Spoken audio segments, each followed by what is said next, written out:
आउज़ुबिल्लाहिमिनश्शैतानिर्रजीम बिस्मिल्लाहिर्रहमानिर्रहीम। मेरा नाम है मोहम्मद अवैस। मेरे चैनल का नाम है स्काई इमिग्रेशन कंसल्टेंट्स। इसी तरह मेरी वीडियो देखने मेरे YouTube channel sky immigration consultants और मेरे Facebook page sky immigration consultants पे। स्पेन वीज़ा रिफ्यूज़ल, ठीक है, स्पेन का वीज़ा रिफ्यूज़ हो गया, उसकी अपील भी कर दी, लेकिन हम इंतज़ार करें उसका जवाब कब तक आएगा, आएगा भी या नहीं आएगा। ठीक है, अपील किस तरह की जा सकती है, इसके चार्जेस कितने होते हैं, किस तरह कर सकते हैं। मैं ये कोशिश करूँगा आपको सब कुछ बताने में, सारा कुछ। लेकिन मैं आपको बता दूँ पहले किसी तल्ख हकीकत, वो तल्ख हकीकत ये है कि जब हम लोग किसी की अपील करते हैं, नॉर्मली तो सबको मैं रिकमेंड यही करता हूँ, मैं आपसे एक छोटी सी बात खुल के करता हूँ।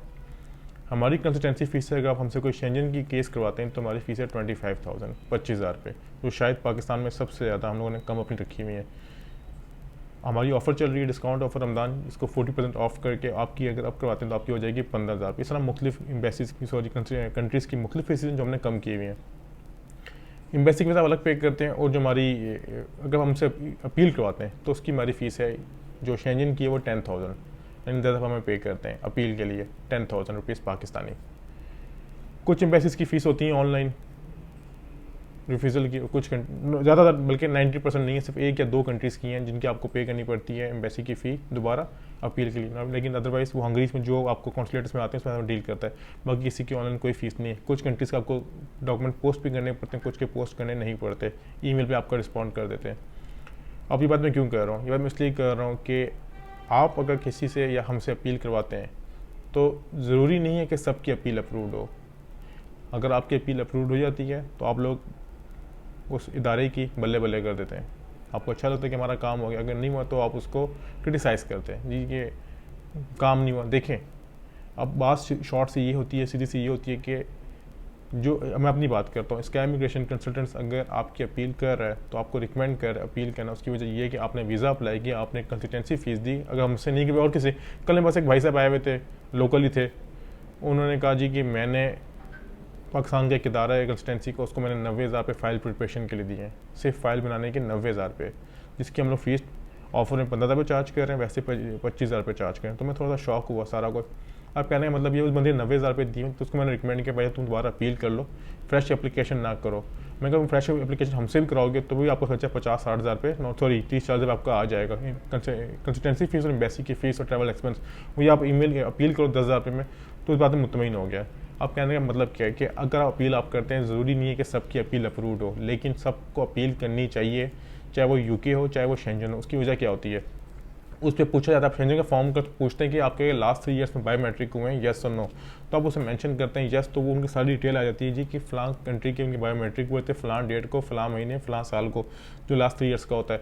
तो उससे आपकी देखते हैं यार इस बंदे ने अपील भी की, जिसका मतलब जेन्युइन विजिटर है, ये जेन्युइन है, इसने तभी अपील। अगर अपील ना करता उसको फ़र्क नहीं पड़ता, लेकिन इसने आया, इसने अपना केस लड़ा है, तो डेट्स पर जब आपका न्यू एप्लीकेशन होती है उसको थोड़ा सा सीरियसली मज़ीद इंटरेस्ट लेके पढ़ते हैं, ताकि इसको हम लोग मज़ीद तरीके से देख सकें।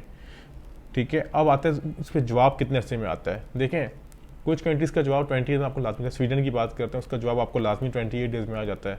ठीक है, कुछ के ऑटो रिप्लाई आ जाता है, हमें टाइम लगेगा। ठीक है, अब स्पेन की हम लोग वीडियो बना रहे हैं, स्पेन की हमारी जितनी अपील्स अप्रूव हुई हैं, किसी की 2 महीने में, किसी की 3 महीने में, किसी की 5 महीने में। ठीक है, अब हुआ इस तरह जी कि अगर आप लोग अपने केस जमा करवाया में फ्रेश एप्लीकेशन, तो आप उसको एनालिसिस कर लें कि उसका जवाब कितने अरसे में आ रहा है, यानी 4 महीने बाद भी आ रहा है, 2 महीने बाद भी आ रहा है, 5 महीने बाद भी आ रहा है, आपको जवाब आ रहा है। ठीक है, लेट आ रहा है, क्यों, उनके पास रश पड़ा हुआ है, सेम थिंग लाइक दैट। अब वो फ्रेश एप्लीकेशंस को ज़्यादा प्रायोरिटी देंगे अपील्स की निस्बत, क्यों, क्योंकि वो जो उनके पास पहले की एप्लीकेशन जिनके पासपोर्ट पड़े हुए वो उनको वापस भी करना है, उनको बताएंगे आपका क्या स्टेटस है, वीज़ा लगा या नहीं लगा। और जो अपील्स वाले हैं उनकी भी एक सेक्शन चल रहा है, उसके भी देखेंगे, जिस तरह आपका नंबर आता जाएगा, क्यू में आता जाएगा, वो आपको रिप्लाई करते जाएंगे। अब अक्सर क्लाइंट्स पूछते हैं जी कि महीना हो गया है, 10 दिन हो गए, 20 दिन हो गए, जवाब नहीं आया। नो डाउट जवाब नहीं आया, टाइम लगेगा, टाइम ले रहे हैं, लेकिन आपको साथ बेनिफिट भी हो रहा है। जब आप उसको ऑनलाइन देखेंगे ना, जब आप फ्रेश एप्लीकेशन न्यू होगी, अगर आपकी इंशाल्लाह पहले आपकी ये अपील अप्रूव हो जाएगा, अगर आपकी अप्रूव नहीं भी होती, आप फ्रेश एप्लीकेशन किसी और कंट्री की करते हैं या सेम कंट्री की करते हैं, तो उस पर आपको बेनिफिट भी होगा। इस बंदे ने अपील भी की थी। जहाँ तक सवाल है कि कितना टाइम लग सकता है, देखें फ्रेश एप्लीकेशन कितना टाइम लग सकता है किसी को नहीं पता, क्यों, वीज़ा ऑफिसर को पता है, आपके पासपोर्ट की जो क्यू है उसको पता है कि आपका कब जवाब करेंगे, सेम थिंग लाइक दैट इसमें भी ऐसा ही होता है, आपको टाइम लग सकता है। वर्ड वाली बात नहीं है, आप थोड़ा वेट करें। जिन लोगों ने अपील्स करनी है या की हुई है, जिनके अप्रूवल्स हो चुके हैं, उनको बात ही खत्म, लेकिन थोड़ा सा वेट करें, आपके लिए पॉजिटिव साइन ही रहेगा। आप इसमें ये कहते हैं कि जवाब आएगा या नहीं आएगा, जवाब लाजमी आएगा थ्रू कोरियर आएगा, आपके होम एड्रेस पे आएगा या आपकी TCS या वो भी रेलिवेंट आपके इदारा है उस पर आपको कॉल आएगी, आपका लेटर आया हुआ स्पेन एम्बेसी से, उस पर करेंगे। तो think is that, wait for it और देखें, इंशाल्लाह बेहतर होगा। अगर आप लोग फ्रेश एप्लीकेशन करना चाह रहे हैं रिफ्यूज़ल के बाद, तो मैं आपको रिकमेंड करूँगा पहले अपील करें, उसके बाद फ्रेश एप्लीकेशन में जाए, मेरा मशवरा यही है। तो ये थी आज की इन्फॉर्मेशन, आपको डिस्कस करना चाह रहा था स्पेन रिफ्यूज़ल से रेलिवेंट। अगर स्पेन की अपील करना चाह रहे हैं या किसी भी शेंजन की अपील, तो हमसे रब्ता भी कर सकते हैं। और एक बात मैं आपको क्लियर कर दूँ कि स्काई इमिग्रेशन कंसल्टेंट किसी किस्म का डन बेस या कोई भी किस्म की इलीगल एक्टिविटीज़ में मुलविस नहीं है, ना ही तो हम लोग उसमें कोई यकीन रखते हैं। ठीक है, काफ़ी लोग कहते हैं जी कि डन बेस वीज़ा, हम लोग कोई डन बेस वीज़ा नहीं कर सकते, ना ही तो हमारे पास कोई इतने सोर्सेज हैं, और सोर्सेज होने के बावजूद भी वीज़ा आपको एम्बेसी ही ग्रांट करती है, ना कि स्काई इमिग्रेशन कंसल्टेंट्स का कोई टीम मेंबर या फिर मैं या फिर कोई XYZ। अपने पैसे बचाएं, अपना टाइम सेव करें। आपसे दोबारा मुलाकात होगी बहुत जल्द कुछ नई इन्फॉर्मेशन के साथ। बहुत शुक्रिया, खुदा हाफिज़।